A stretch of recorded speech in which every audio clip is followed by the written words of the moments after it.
काजोल एक बंगाली फैमिली की लड़की थी और जिगर एक गुजराती लड़का था। जिगर को काजोल एक दोस्त की शादी में मिली थी और दोनों में प्यार हो गया। दोनों ने अपने अपने परिवार वालों को इस शादी के लिए मना ही लिया और फिर काजोल और जिगर की शादी हो जाती है। काजोल की सास अल्पना को अपनी बहू को लाने का बहुत चाव था, पर काजोल बंगाली थी। यही बात अल्पना को पसंद नहीं आ रही थी। काजोल भी कहीं न कहीं एकदम से बंगाली परिवार से गुजराती परिवार में आ गई थी, तो वो भी इस बात से थोड़ा घबरा रही थी। शादी करके तो तुम आ गई हो, लेकिन हमारे गुजराती रीति रिवाज भी तुम्हें सब सीखने होंगे। और रही बात भोजन की, तो हमारे यहाँ शुद्ध शाकाहारी भोजन ही बनता है।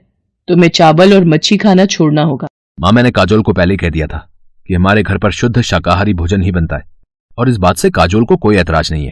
जिगर की बात सुनकर काजोल कमरे में आकर जिगर से कहती है, तुम्हें तो पता है मछली और चावल मेरे पसंदीदा भोजन में से एक है।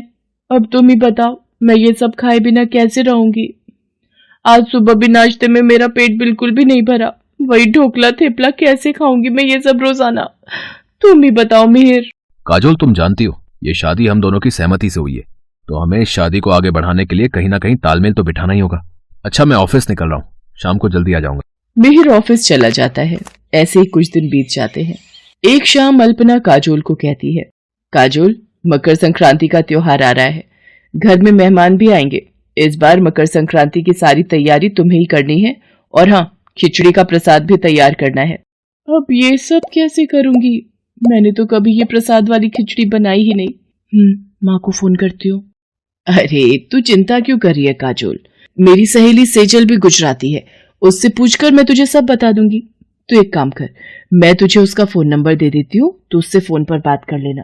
ठीक है माँ, मुझे उनका नंबर दे दो, मैं उनसे बात कर लेती हूँ। काजोल जितना हो सकता था वो अपनी मम्मी की फ्रेंड सेजल से फोन पर पूछ लेती है, पर करना तो काजोल को खुद से था। काजोल, मेहमान आने शुरू हो गए हैं, खिचड़ी बनने में अभी कितनी देर है? माँ जी, मैं बस बना ही रही हूँ, जल्दी से तैयार करो, तुम्हारे पास आधे घंटे का समय है। आधे घंटे में खिचड़ी बनकर तैयार हो जानी चाहिए। अल्पना रसोई से बाहर चली जाती है। अल्पना बहन जी, और काजोल बहू नजर नहीं आ रही जी? वो आप सबके लिए खिचड़ी का प्रसाद तैयार कर रही है। अल्पना बहन, तुमने अपनी बहू को बंगाली से गुजराती बना ही दिया। अब क्या करूं, अपने गुजराती रीति रिवाज तो सिखाने ही पड़ेंगे। आप लोग बैठिए, मैं जरा अभी आती हूँ। वो आ गई आपकी बहू। माँ जी, ये खिचड़ी का प्रसाद।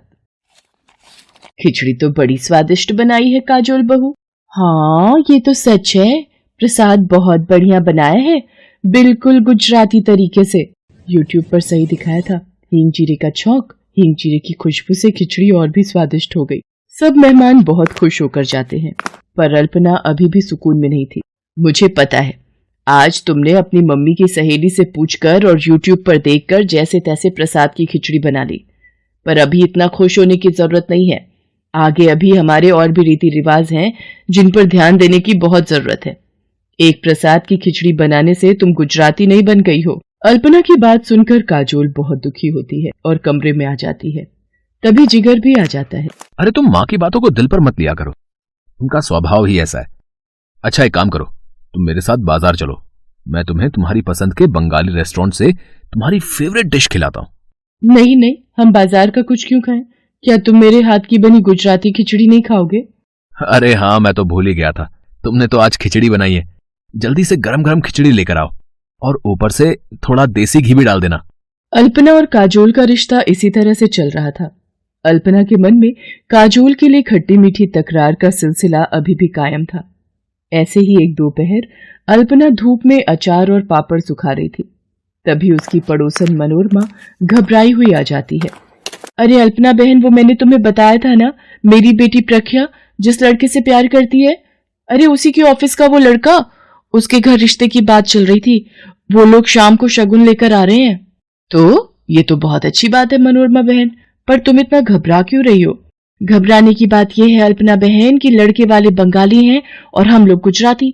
लड़के ने फोन पर बताया है कि उसके दादा दादी भी साथ में आ रहे हैं और वो लोग बंगाली खाना ही खाते हैं।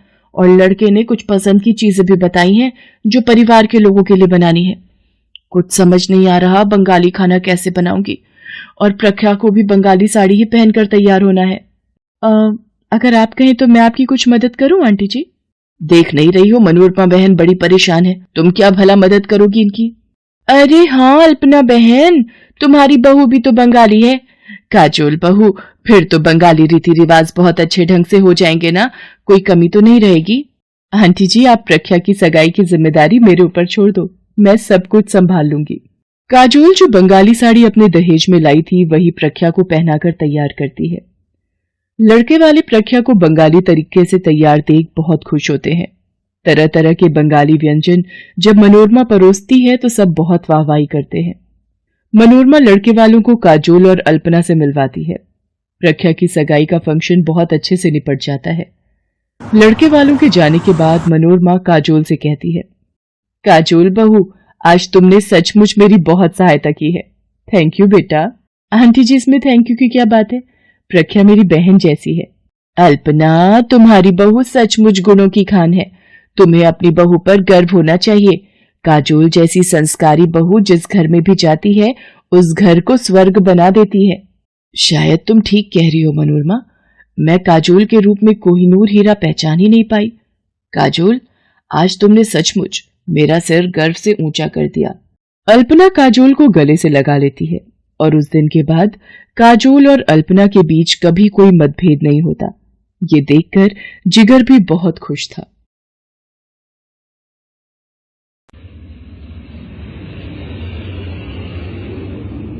डेजी, हमारी फ्लाइट अभी दिल्ली पहुंचने ही वाली है। वहां से हम अपने नए फ्लाइट पर जाएंगे। उसके बाद मुझे माँ पापा से मिलने जाना होगा। पर क्या तुम मुझे अपने मॉम डैड से नहीं मिलवाओगे? हमारी नई नई शादी हुई है, मैं भी उनसे मिलना चाहती हूँ। अभी नहीं डार्लिंग, अभी सही समय नहीं आया है। हम अचानक से गए तो बात बिगड़ सकती है। पहले मैं उनसे बात कर लूं, उसके बाद मैं अपने आप तुम्हें वहां ले चलूंगा। रवि लंदन में नौकरी करता था, अब वो वापस इंडिया लौट रहा था। डेजी एक विदेशी लड़की है, वो भी रवि के साथ ही जॉब करती थी और उन दोनों में प्यार हो गया। रवि और डेजी ने शादी कर ली। रवि डेजी को लेकर अपने नए फ्लैट पहुंचता है।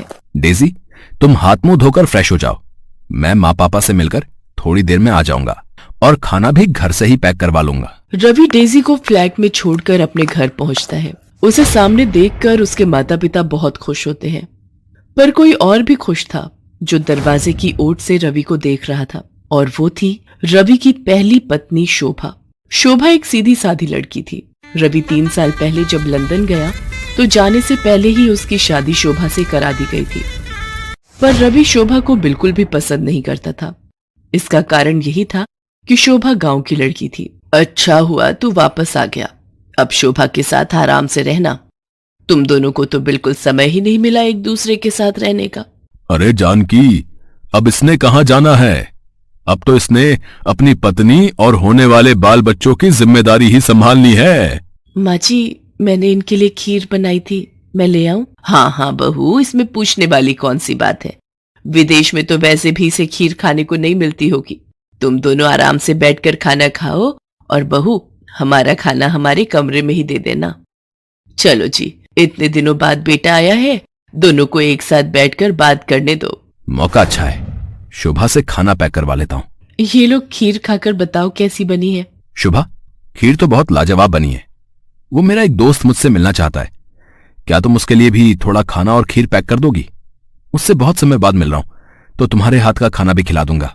अच्छा, आपको खीर इतनी पसंद आई? ठीक है, मैं खाना पैक कर देती हूँ। शोभा बेचारी रवि को डिब्बा भरकर खाना और खीर पैक करके दे देती है। वो तो ये सोच रही थी कि रवि को उसके हाथ का खाना पसंद आया है और वो अपने दोस्त के लिए लेकर जा रहा है, पर रवि तो ये खाना डेजी के लिए लेकर गया था। ऐसे ही कुछ दिनों तक रवि शोभा और घर वालों को बेवकूफ बनाकर डेजी के साथ रहता था। करवा चौथ का व्रत आने वाला था और शोभा इस व्रत को लेकर बहुत खुश थी, क्योंकि शादी के बाद पहली बार रवि उसके साथ था। नहीं तो 3 साल तक वो रवि के बिना ही व्रत रख रही थी। शोभा करवा चौथ के व्रत की तैयारियां कर रही थी। एक दिन वो मेकअप की दुकान से चूड़ियां खरीद रही थी, तभी डेजी भी उस दुकान पर शॉपिंग के लिए आती है। भैया, मुझे सभी रंगों की चूड़ियां देना, आपको पता है मेरा करवा चौथ का व्रत है। आप मुझे बढ़िया चूड़ियां दिखाना जिससे मेरे पति मुझे तैयार होता देखे और मैं सबसे सुंदर लगूं। अगर आप बुरा न माने तो ये सब सुनना मुझे बहुत अच्छा लग रहा है। क्या आप बता सकती हैं कि ये सब आप अपने हस्बैंड के लिए क्यों कर रही हैं? आप तो विदेशी मेम साहब लग रही हो, आपको करवा चौथ के व्रत के बारे में नहीं पता? ये व्रत हर सुहागिन अपने पति की लंबी उम्र के लिए रखती है। आपकी शादी हो गई? जी, मेरी कुछ ही महीने पहले शादी हुई है। मैं भी इस व्रत को रखना चाहती हूँ। क्या आप मुझे इसके बारे में बताएंगी? मैं यहाँ पर किसी को भी नहीं जानती हूँ। अगर आप मेरी इतनी हेल्प कर दें। ऐसे ही बातें करते हुए शोभा और डेजी अच्छी दोस्त बन गई। शोभा डेजी को करवा चौथ के व्रत की सारी तैयारी करवाती है, पूरी शॉपिंग करवाती है। डेजी को शोभा का स्वभाव बहुत अच्छा लगता है। वो उसे अपना मोबाइल नंबर दे देती है और फोन पर बात करने के लिए कहती है। अगले दिन करवा चौथ का व्रत था। इधर शोभा भी तैयार हुई थी और उधर डेजी भी शोभा से फोन पर बात करके तैयार हो जाती है। डेजी, ये सब क्या है? तुमने आज लाल रंग की साड़ी पहन रखी है। बिल्कुल इंडियन स्टाइल में तुम तैयार हुई हो। वैसे आज ये सब क्यों? रवि शाम को आने का वादा कर लेता है, पर उधर उसे शोभा का भी व्रत खुलवाना था। रवि, आज तू कहीं नहीं जाएगा। आज बहू ने व्रत रखा है। जैसे तुम्हारे पिताजी मेरा व्रत खुलवाएंगे, वैसे ही तुम्हें भी बहू का व्रत खुलवाना है, समझे? पर मां, मुझे शाम को ऑफिस का काम है। अच्छा ठीक है, पर मैं ज्यादा देर तक नहीं रुकूंगा। मुझे किसी जरूरी काम से बाहर जाना है। शाम को रवि जल्दी जल्दी शोभा का व्रत खुलवाता है और डेजी के पास पहुंचता है। डेजी उसका इंतजार कर रही थी। शोभा को वीडियो कॉलिंग कर लेती हूँ। डेजी शोभा को वीडियो कॉलिंग करती है। हाय शोभा, कैसी हो? मैंने तुम्हें ऐसे ही फोन किया है कि मुझे तुम वीडियो कॉल पर ही समझा देना कि मुझे कैसे अपने हस्बैंड की पूजा करनी है, ठीक है? मैं वीडियो पर आती हूँ। रवि डार्लिंग, इधर तो आना। क्या बात है, तुम पूजा छोड़कर वीडियो कॉल पर किससे बात कर रही हो? आओ रवि, ये देखो, मेरी सहेली शोभा। आप डेजी के पति? और फिर न चाहते हुए भी सारी सच्चाई सबके सामने आ जाती है। तुझे शर्म नहीं आई? एक पत्नी के होते हुए तूने इस विदेशी लड़की से ब्याह कर लिया। अरे शोभा, में क्या कमी थी जो तू इस विदेशी से शादी करके इसे साथ ले आया? मैं क्या करता? आप लोगों ने जबरदस्ती मेरी शादी एक ऐसी लड़की से करवा दी जो पढ़ी लिखी भी नहीं थी और जिसे शहर के कोई तौर तरीके नहीं आते थे। माँ, पिताजी, मैं डेजी से प्यार करता हूं। वो मेरी पत्नी है। मैं ये घर हमेशा के लिए छोड़कर जा रहा हूं। आप रखो अपनी बहू को अपने पास। क्या हुआ डेजी, चलो। तुम रुक क्यों गई? नहीं रवि, तुम शोभा को इतनी बड़ी सजा नहीं दोगे। ये तुमसे सच्चा प्यार करती है जैसे मैं तुमसे करती हूँ। शोभा की कोई गलती नहीं है। वो तुम्हारी पहली पत्नी है और मैं शोभा को छोड़कर कहीं नहीं जाऊंगी। डेजी का ऐसा व्यवहार देखकर शोभा और उसके सास ससुर हैरान रह जाते हैं। शोभा डेजी को गले लगा लेती है और उस दिन के बाद से देसी और विदेशी दोनों सौतन बहू बहनों की तरह रहने लगती हैं। रवि को भी अपनी गलती का एहसास हो जाता है और वो अपनी दोनों पत्नियों को बराबर का